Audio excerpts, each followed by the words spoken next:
Colson, I wish you'd shut up about the ACC. You're always talking about it. Yeah. Sorry, guys. I guess what I'm getting at is if you're getting money from the ACC, I want in. Yeah. Big under the table for me to talk about ACC on the Pacer podcast. Big under the table. I think college athletics money is all out in the light, man. I mean, except this big under the table.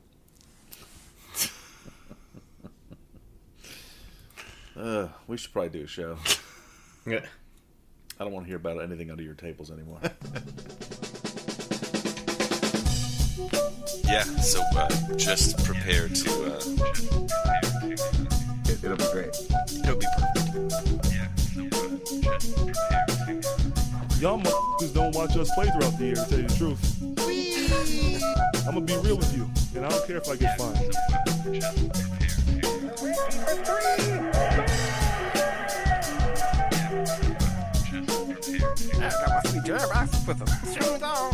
That train is off the track. I feel like you can't just like jump through Neptune and be okay. Just prepare to... What the show needs is more dogs and bears and chickens and stuff.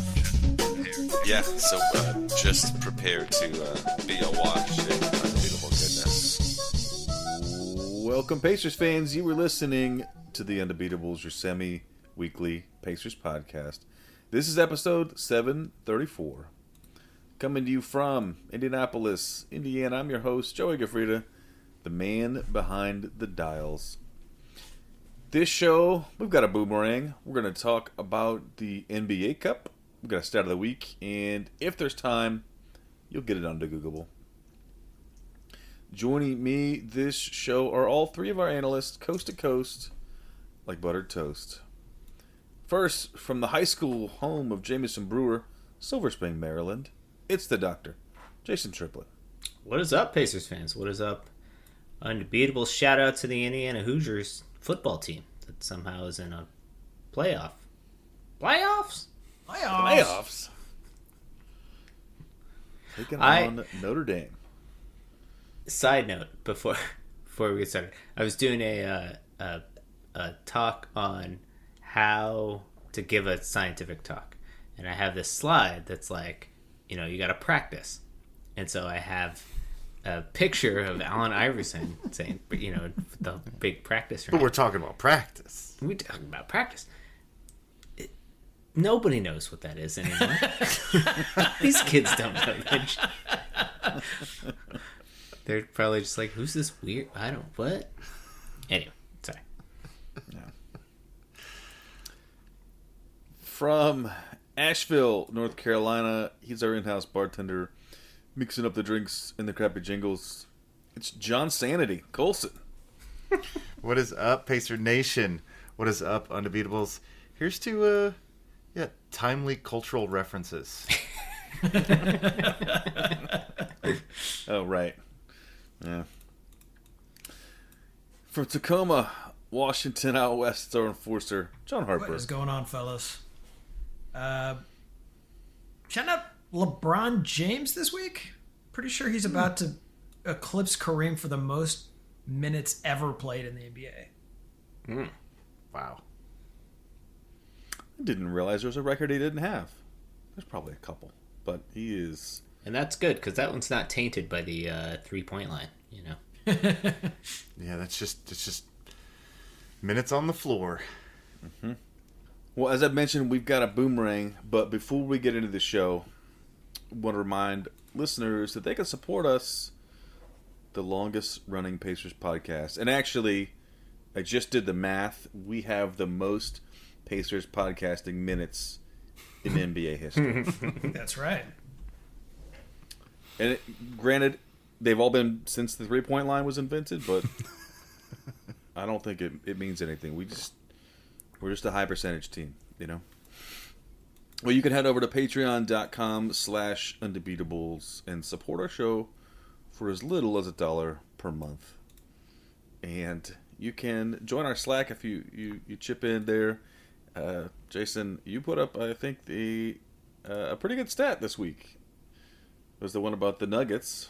And basically, the long and the short of it is, if Nikola Jokic is on the floor and playing that game, they're basically first in basically every category. And if he is not, they are 29 or 30th in everything. So if that's not an MVP, I don't know what is.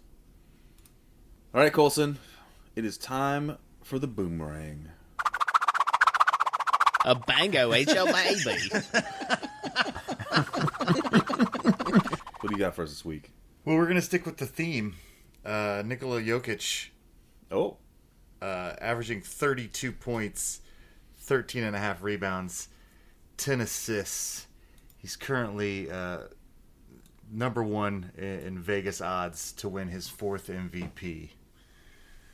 I want us to go around the table and whatever the Skype boxes and tell me who the other NBA players are with at least 4 MVPs. Jason? I'll go with Michael Jordan. Michael Jordan is correct. Harper? LeBron again? LeBron. I've already brought is him correct. up twice on this show. What's going on? Joey? ooh. What about Kareem? Kareem? Well done. Jason? Bill Russell. Bill Russell's correct. Harper? Maybe a Shaq? Shaq is not correct. Joe?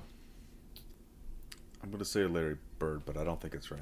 Larry Bird only had 3. Jason for the win. Wilt. Wilt, and that is it. That's the whole list, guys. If Jokic gets his 4th MVP, he would be with Bill Russell, Wilt Chamberlain, Kareem Abdul-Jabbar, Michael Jordan, and LeBron James. That's pretty rarefied air. Congrats on your win, Jason. Thank you. Nice job. I don't know if there's been another one of the boomerangs that we finished. I'm actually really proud of you guys. So we did good there. Yeah, I threw you the reindeer one time. I thought that was going to be a gimme, and we got through like one. You get Dixon? Nixon.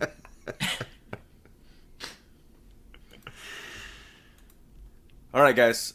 So we have been watching the Pacers lose NBA Cup games, but not everybody's done that. There are some teams that are winning games on the crazy colored floors, and the group stage is done. So we are moving on to the next round. And Jason, what are we looking at for the conclusion of the cup here? Yeah, so for each of the conferences, to remind you how the cup works, they break it down into 5-team groups. The winner of each group advances to the knockout rounds, and then 1 wild card. So for the Eastern Conference, that was the Milwaukee Bucks, won Group B. The Knicks won their group. The Hawks won their group, and the Orlando Magic were the wild card. In the West, the Thunder, Rockets, and Warriors each won their groups, and the Dallas Mavericks are the wild card.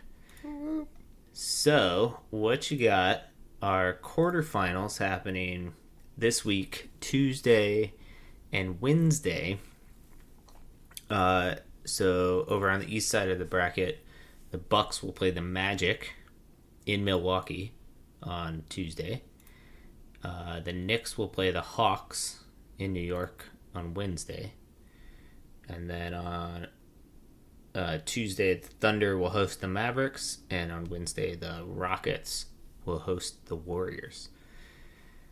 And then the winners of each of those games will then go to Vegas to play a semifinal.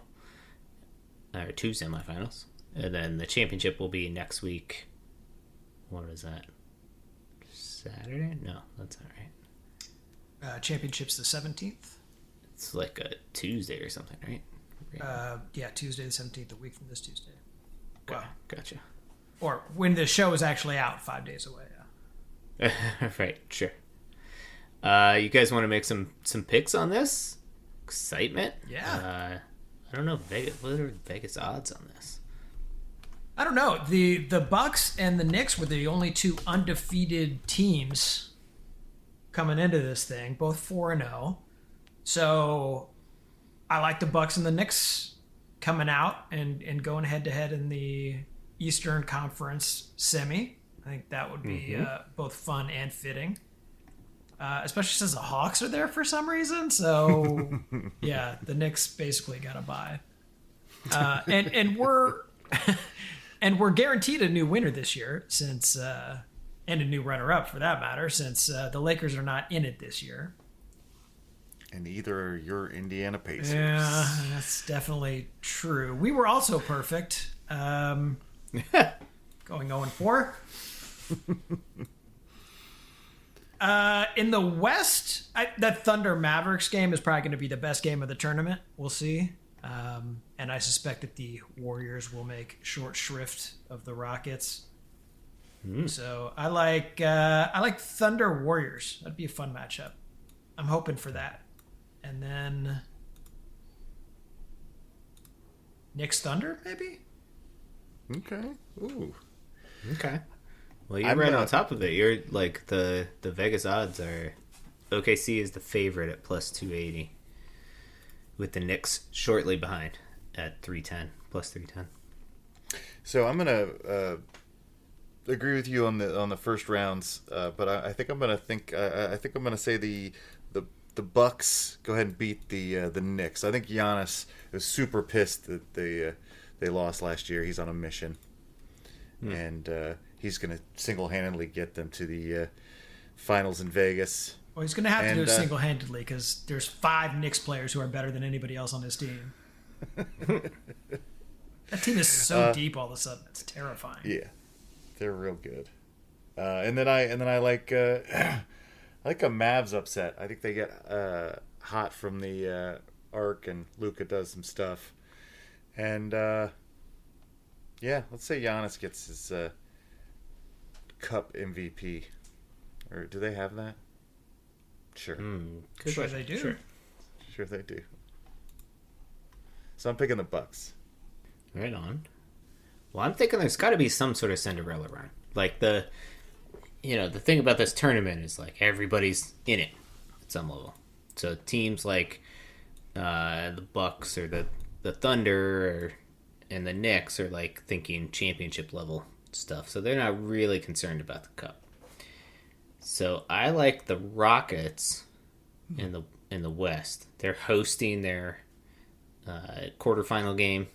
The crowd's going to be hype. That team's been actually playing pretty well.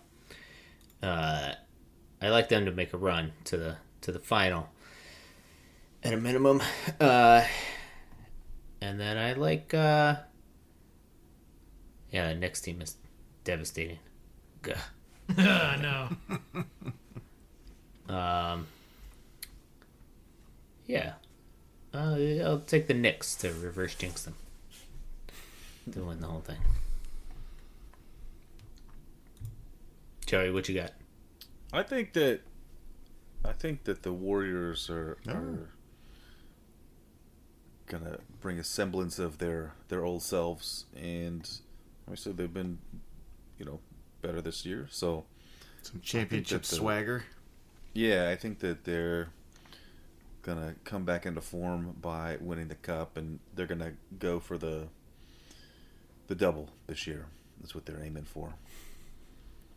The first one to win the cup and the title in the same year. Mm-hmm. Yeah, I mean, for like soccer teams, it's a big, it's like certainly a big bragging thing if you're able to, to get multiple trophies in a year, and they could be the first ones to do that. But I'll take the Bucks to win their game, and I'm gonna take the Knicks. I'll take the Thunder, but then we'll have the Warriors winning it all. Okay. And apparently the title, Curry with his 5th ring. Is that what we're going with? He's just predicting it right now. Well, I think that's what they're aiming for. Okay. And there definitely is an NBA Cup tournament MVP right now. Shea Gilgeous-Alexander is the odds-on favorite, followed by Brunson, Antetokounmpo, Doncic, Curry, Towns, Alperen Şengün, Damian Lillard. So what can I make a bunch of money if I just if I throw down $100 on Trae Young winning the MVP? If you put $120 on Trae Young to win the MVP, and he did so, you would win $3,500. That seems not like bad. not enough money. I know, I was going to say it's not bad, but not great. Now, a real long shot would be Clint Capella at plus 50,000. That doesn't seem like enough for that either. It doesn't seem like enough for that. If I were Clint Capella, I might throw $1,000 down on myself, though. Just clean Vegas out. Yeah. As far as I remember, the last time I remember NBA players betting on themselves, the feds got involved. You're supposed to use a proxy. Yeah. Yeah, ask Shohei Ohtani how it's done. You know. Yeah. Ugh. All right. Anything else about the cup, you guys? You guys excited? Y'all gonna watch these last couple games?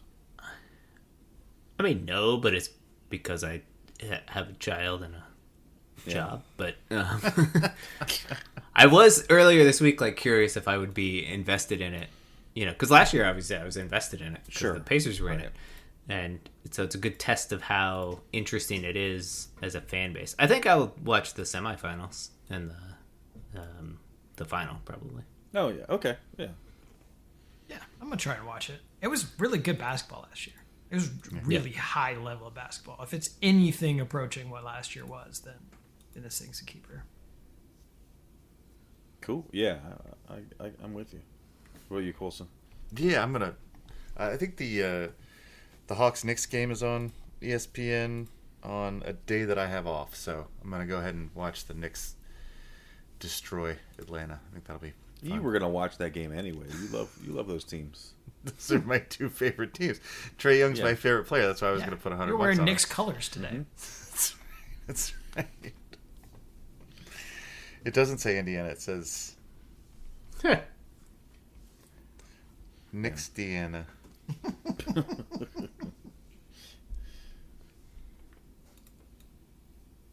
All right, yeah, it's gonna be fun. I'm excited, and yeah, it has brought some energy and good basketball to this time of the year, which sometimes there it wasn't there every game. You sometimes can't get it watching your own team. I mean, it's happened. I've heard.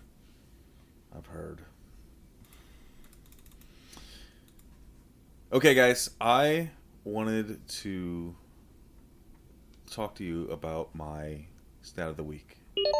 Joey, stat of the week! In this one, unlike some of the other ones, it has a bunch of numbers in it. So That's weird. you guys can get off my backs already. On my back. You guys can get off my back. All the way off my back. Oh, no, is way that up. the stat? You have two backs now? That's stat 1. Stat 2 is about the fastest man-made object. And I think before I get into what it is, I want to get guesses on speed. In miles per hour, what you guys think the fastest man-made object is. And Coulson, you can go first. Okay, so What?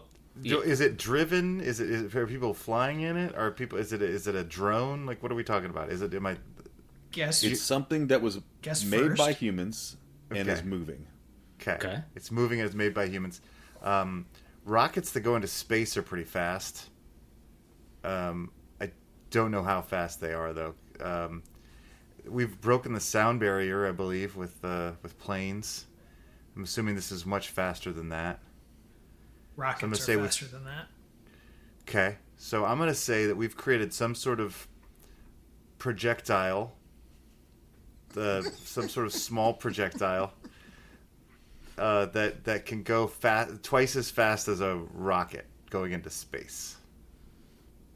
How fast is a rocket going into space? I assume it's thousands of miles per hour. Okay. Any better guesses? I mean, my logic was very similar, and I have no idea. I want to say I've heard of things going in the realm of 20,000+ miles an hour. So I'm gonna say we've smashed that now, and we're going 50,000 miles an hour or something. I'll What do you take. think? That's pretty Kuiper? fast. I will take a multiple of that. You said 50? Any Yeah, particular I said multiple? 50. Yeah. I'll say 267,000 miles an hour. Wow. Not a multiple of 50, but I was going to, and then, yeah. I decided to be very specific. I'm gonna go. It's a BB that goes so fast it goes back in time. okay. No, that makes sense. The speed of light. Oh. All right. So there's two parts to this. One is the fastest man-made object that's ever been made is the Parker Solar Probe. And Colson, you were on the right track with the, shooting things into space. It is a probe NASA created in 2018, and it's collecting data about the sun. So it's in orbit, and the approach this year, the approach to the sun was 395,000 miles per hour. Whoa. And the second fastest one is the Juno probe, which is heading. We're going to Jupiter, and it was 165,000 miles per hour. And Helios was another sun probe that was 157,000 miles an hour.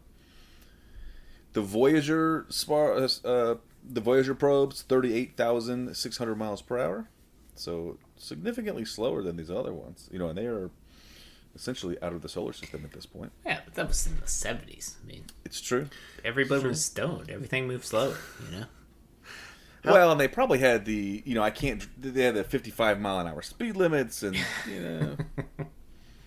How long does it take the probe to get to what is it, Jupiter's moons? oh, okay, yeah. So let's see. I At don't that have those. speed? There's several years. So it's 380 million miles from Earth to Jupiter. Lord, okay. So if I do the math right, you gotta pack a lot of shit. so if I'm doing But the so- math right, it's just 10 months, right? Something like that. Is that right? Yeah, just slightly further than Mars, yeah. Okay. But so all of these were launched, in the earliest was the 70s. So I had caught this article about something that was faster in this range, but earlier. And so in the late 50s, there were, like in 57 particularly, the U.S. was doing nuclear testing, and they decided they wanted to do these underground, to minimize the exposure to, spying and recon and whatnot. So they were, exploding nuclear weapons underground.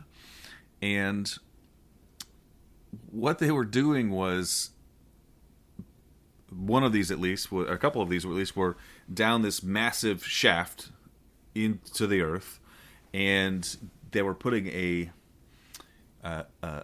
steel cap on the top of it to, minimize or negate anything. Oh, so they put a actually manhole escaping. cover on it. They did put a manhole cover on top of this. On radiation. It was Because safety. Okay, cool. It wasn't was a even couple. automated. It was just a guy there, like, closing the lid. So it was 10 centimeters thick and several hundred kilograms. But they were doing, like, the engineers were doing the math and were saying, like, this thing cannot contain a nuclear explosion. And they started doing Thank you, math. scientists. And yeah, well, these are people who are on the same project. That it's going to happen anyway. You know, it's like the military saying, "Well, we're doing this," and then they're like to the scientists, "It's like, what's going to happen?" And they said, "Well, so It's gonna break. it's going to break. So It's gonna fly into space. it's going to fly." Very quickly. And that's what happened was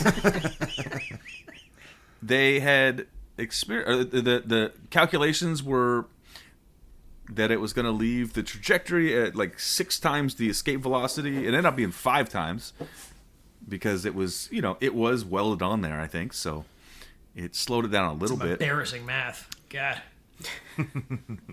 But this manhole cover was potentially sent into space at 125,000 miles per hour. The problem is it was never found, but they did have it on video, and it was on video. It was on for 1 frame, so they know it went up. They never found it come down. It's possible that it was obliterated in the atmosphere, but there's no way to tell, and so it may be that for 20 years or so, the fastest man-made object was a manhole cover from a nuclear experiment. Go America. It could just still be shooting through space, right? I mean, yeah, if it left the Earth, Escaped it's, the orbit. Yeah, at 5 If it times escaped the escape orbit. velocity. Yeah. Yeah, it did. if it did, it is still flying through space. Yeah. I mean, unless it hit So- the sun on its way out. Right. And thus is how we started the global intergalactic wars. Yeah. Fired no manhole cover. At the moons of Jupiter. Tears through someone's Yes. probe. Yeah. Right. Shots fired. Speaking of nuclear explosions in space, did you guys read this article in the New York Times about this strange satellite that Russia launched? So Russia launched a satellite. So there's like tons of satellites, circulating Earth, and most of them are like in a band of distance around it. And then there's like another layer beyond that that's called like the dead zone, or like I'm forgetting the name for it, but the graveyard of satellites, basically. So it's like a bunch of satellites that don't work anymore, basically, are floating out there. But Russia launched a satellite intentionally to go into that like layer, and nobody knows. Well, the Russians know, but we don't know what it's for. But the best guess is that they are thinking of. So it went up and it has a warhead on it, and Russia claims it's a dummy warhead, but the U.S. thinks that it's a nuclear warhead that they're going to explode to knock out, basically all of the satellites around the Earth. Oh, Yeah. sweet. That made me very comfortable when I was reading Sure. it this week. Yeah. I mean, if it's about my any GPS? consolation, the U.S. is also weaponizing space? Question mark? Sure. Yeah. Mm-hmm. I really like my cell phone, though.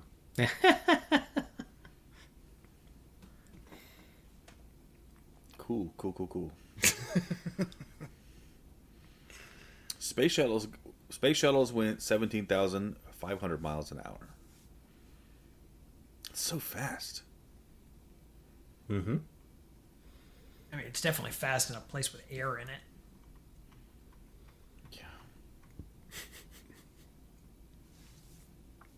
Yeah. Do you count? So you okay? Do you count lasers lasers are man-made things. I don't think it's an object. Yeah, though. but It's photons not an really object, are. but Yeah. I guess It's not the because they lasers don't have mass. themselves that are moving fast. I see. Gotcha. Okay. Fair enough. Because, yeah, I was thinking, like, something in CERN, right? But, like, Right. not really. Yeah, I mean, I guess that's a different thing. Like what's the farthest man-made anything? Yeah, I mean, like light or lasers or the laser light shows that are reaching our alien friends now. Pink Floyd shows and all that sort of stuff. So. Sure. Yeah, and I mean, all just broadcast signals. That stuff is leaving the Earth. If you got a super good antenna on a moon of Jupiter, you could catch the Hot 9 at 9 or whatever is on the radio these days. Is that still going on? I haven't listened Sure. to that in 40 years. Colson's our radio guy. Oh yeah, that's right. Yeah, I'm always listening to the radio. The Pacers still I'm gonna call play you on the Radar. radio. That is true. I think that's it though. I think there's nothing else on the radio. I Except mean, it's sports definitely still games. there, but it's now sponsored by 8 different things. So it's the Arby's Hot 9 at 9, brought to you by Emirates. yeah, Emirates, exactly. Yeah. Featuring Taco Bell. Yep. What's wild is that it's the Hot 99 brought to you by Motel 8, which is weird.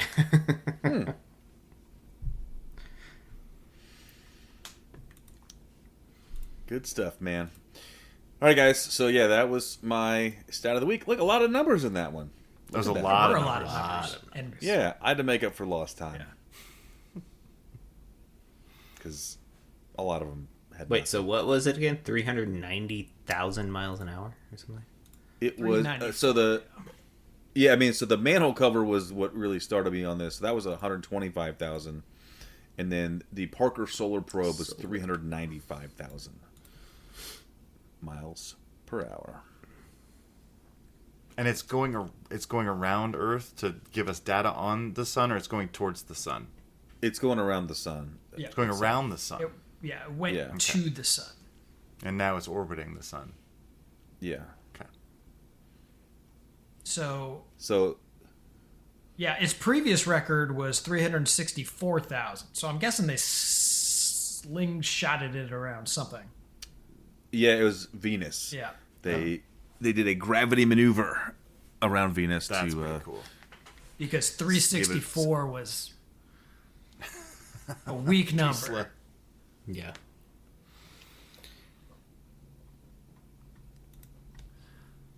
All right, you guys ready to move on to an undegoogleable?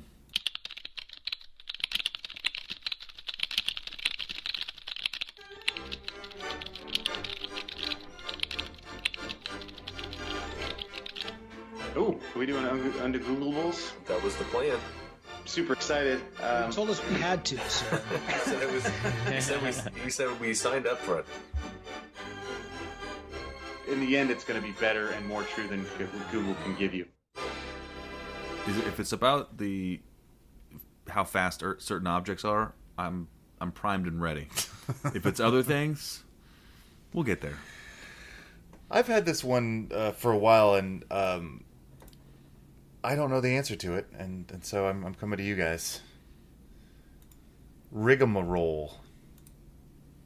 What's rigamarole mean? How do you say it? Where does it come from? Is it Shakespeare? It's like the whole rigmarole kind of thing. You're like gonna give it the song and dance. That's what I think of as the rigmarole. Yeah, I was thinking like the whole bunch of nonsense. Is what I always thought of it as. I don't know. Maybe it doesn't have maybe it doesn't have a flippant or negative connotation, but I kind of always thought it did. I think it does in the sense that it implies like a bunch of excessive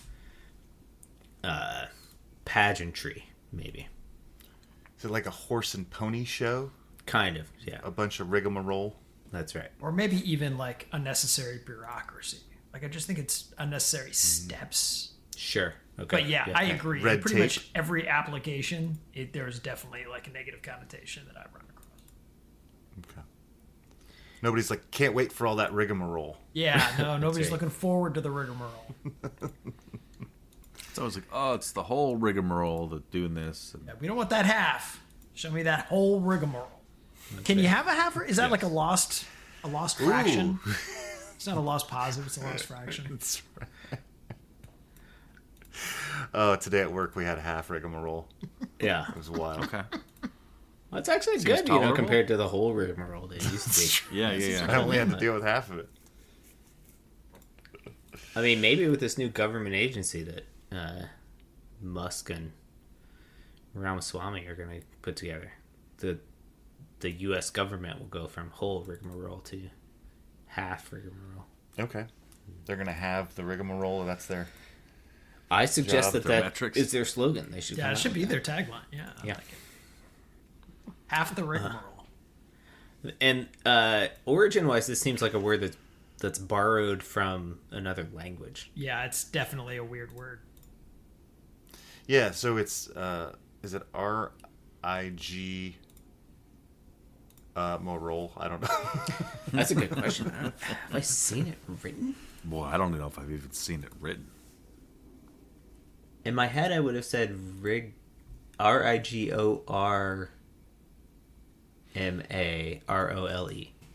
Rigmarole. Something like that. M-A-R-O-L-E. I've Yeah. got R-I-G-A. Yeah, morale, basically. Yeah. Morale. Rigmarole. Okay, is it connected to morale then? So No. I'm trying to think of other instances of roots. Is it related to rigor mortis? No, I don't think so. That's the first thing that... I mean, that's like similar Yeah. roots, sort of, right? So, but I don't feel like there's any... Is it related to rigatoni?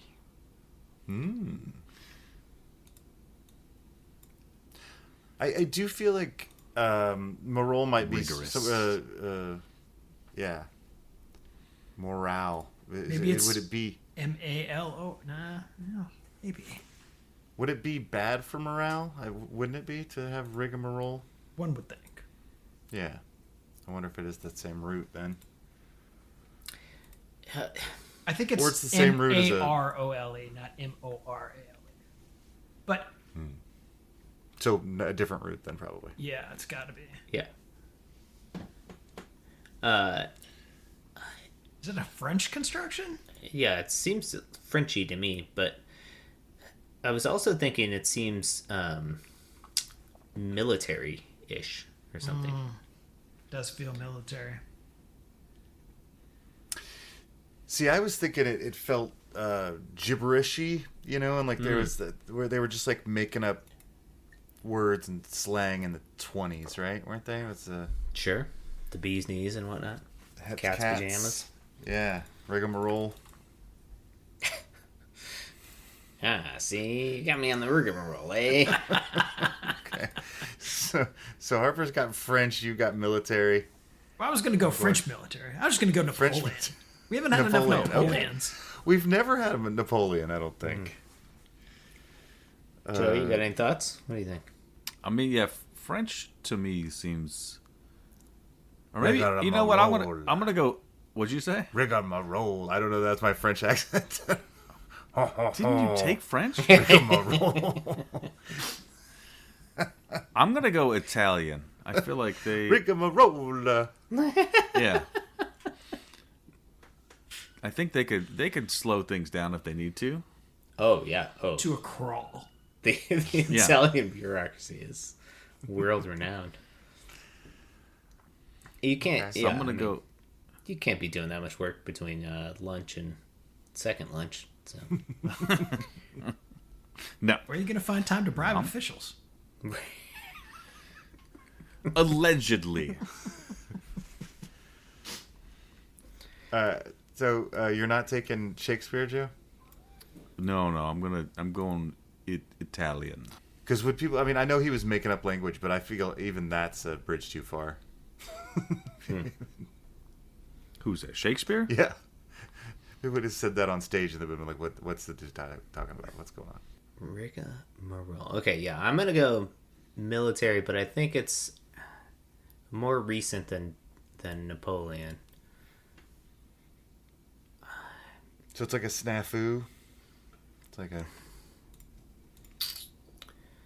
Is it Vichy France thing? Yeah, I'm going to say early 20th century.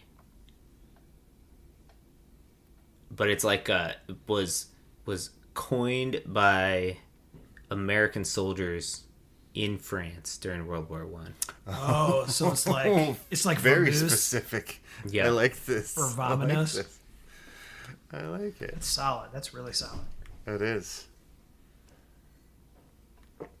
Colson, what do you think? You got a time frame? Yeah, I don't know if I can beat. That's a great guess. That's a really good so guess. Specific. It's so fun.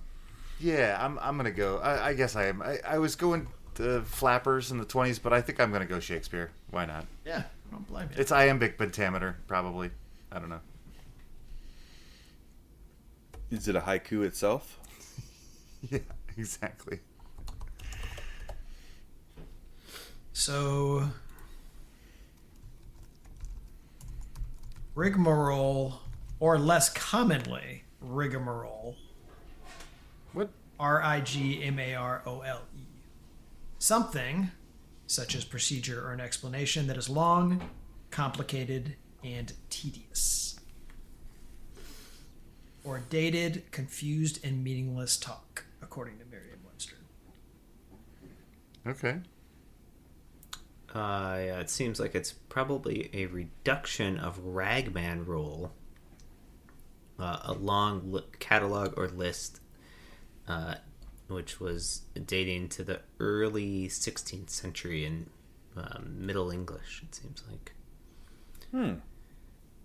Middle English ragmane roll, yeah, it was a roll or scroll of writing used in a game of chance. So ragman or ragman roll were used figuratively to mean a list of catalog. So that just begs the question: what? How did we get to those two words? The ragman roll. Question. Okay, here we go. Edward I of England, also known as the Hammer of the Scots, forced members of the Scottish nobility to swear fealty to him by signing oaths of allegiance that were collected on a number of parchments that together made up what came to be called the Ragman Roll.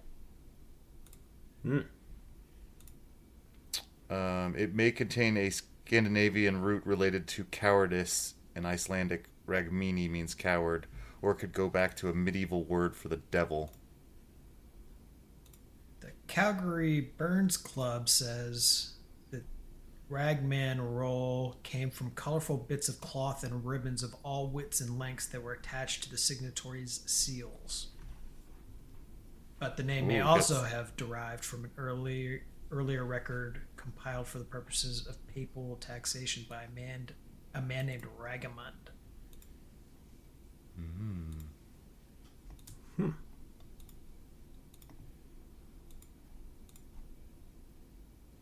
So interesting. Okay. Yeah, so what was it? We've got colorful strings and what's going on? Papal taxation. They're all over the place. They are all over the place. But Ragman Roll eventually became nonsense, meaning nonsense, and became Rigamarole. So I guess Ragman, did we talk about this already? Ragman was the name of a game where a scroll of parchment had strings hanging from it that pointed to various likely body verses in the scroll, and players would choose a string to find their verse, and it would be read out to the entertainment of all. So that may be where the connection to nonsense maybe came from or something. So Merriam-Webster says both terms fell out of written use, but ragman roll persisted in speech. And in the 18th century, it resurfaced in writing as rigmarole, with the meaning a succession of confused, meaningless, or foolish statements. And in the mid-19th century, rigamarole acquired the sense of referring to a complex or ritualistic procedure. And then, I've always heard it as rigamarole instead of rigmarole. Me too. Right? Yeah. I guess I've heard people say rigmarole.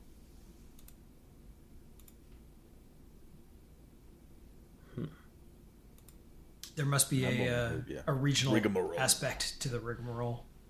Yeah, it seems like the rigamarole became more common towards the end of the 20th century, at least writing-wise, spelling-wise, I should say. Yeah. Recent examples in papers are all using rigmarole. Oh, really? Sacramento Bee, National Review, Fortune, WAPO. Yeah, the Merriam-Webster has got us at rigmarole as a correction to rigamarole.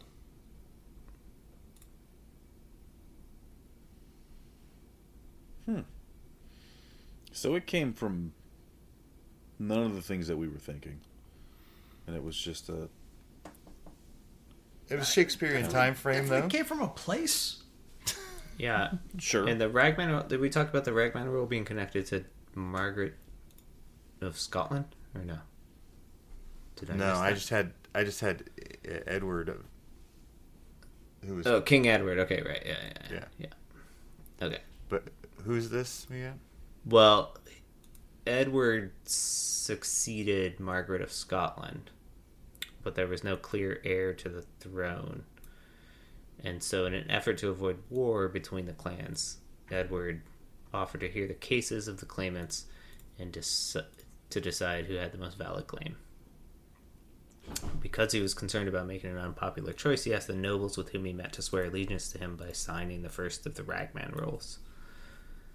And then it just got more and more complicated. Eventually it had 2,000 signatures on it or something. I learned a lot, but I don't know if I learned where rigmarole came from.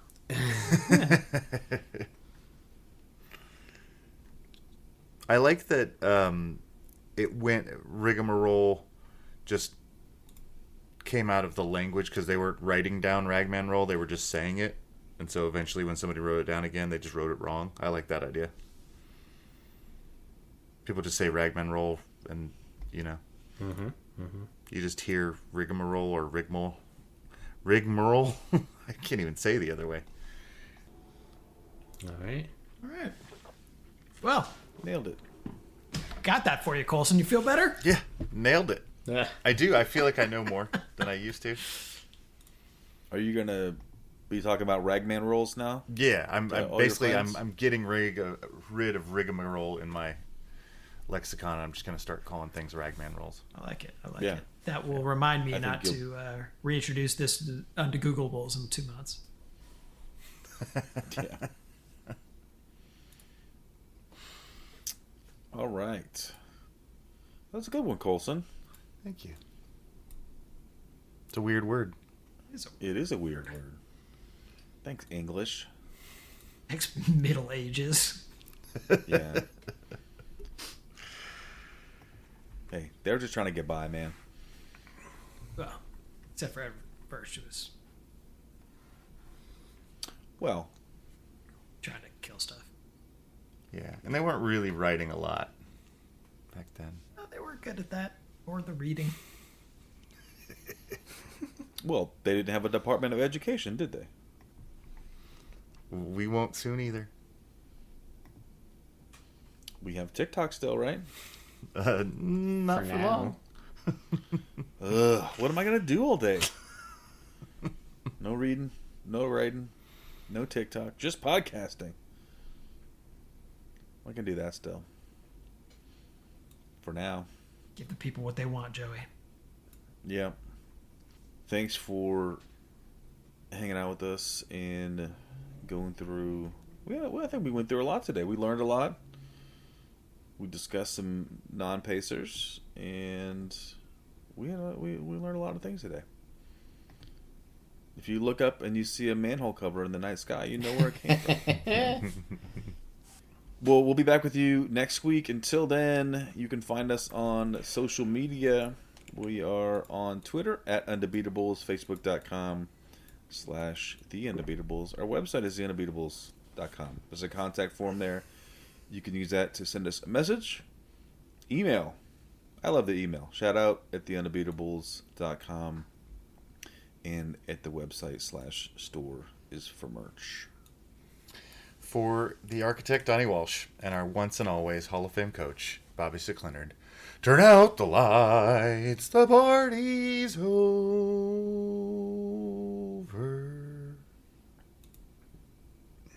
Oh, so much more upbeat than last show. Should we just not talk about the Pacers anymore? I was feeling much better after this show than the Cleansing. last one. Yeah. Just distract. Exactly. Whole bunch of rigmarole. Yeah. Look at you. Coming full circle. A whole Jazz bunch of hands. ragman roll. Jazz hands. Ragman roll. Yeah, not rigmarole. Ragman roll. Right. I immediately screwed up the thing that I swore I'd do. Takes a while to create a new habit, you know? Hundreds of years in the case of that word. Yeah, you've got a couple hundred years to phase it out in your language.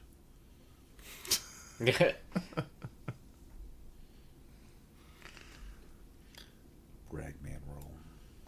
So I was talking to a guy who was a contractor, and he was redoing a house, and in the walls was an old cigar box, and it said, "Do not open until 2175." Jeez. And he was like, "Man, nobody's gonna be alive in 2175." It's too long. It's too long. I don't know when they put it in. He assumes in 1975, but he's like 50 years. It's close enough, right? Yeah. So they haven't opened it yet, but they're it sounds like they were planning on doing it today. So I'll let you know what was in it. What's your best guess? He was hoping it was going to be some Dylan LPs and some Quaaludes. That'd be good. Yeah.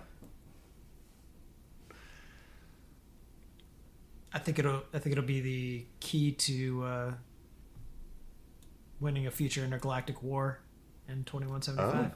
Oh, okay. That's right. Yeah. We actually were screwing up the timeline by opening it up early. That's right. I looked up rigmarole on Urban Dictionary. They're all boring except for one, which is just the definition is like intense partying. It says perhaps involving cocaine, ecstasy, PCP, lots of booze, a joint or two, some LSD, mushrooms. That is some rigmarole. You might be closer to the rigor mortis on that connection there. Yeah. Like every available drug. Sounded like that daily diary of Hunter S. Thompson or whatever. Yeah, it's the menu of every Fish concert.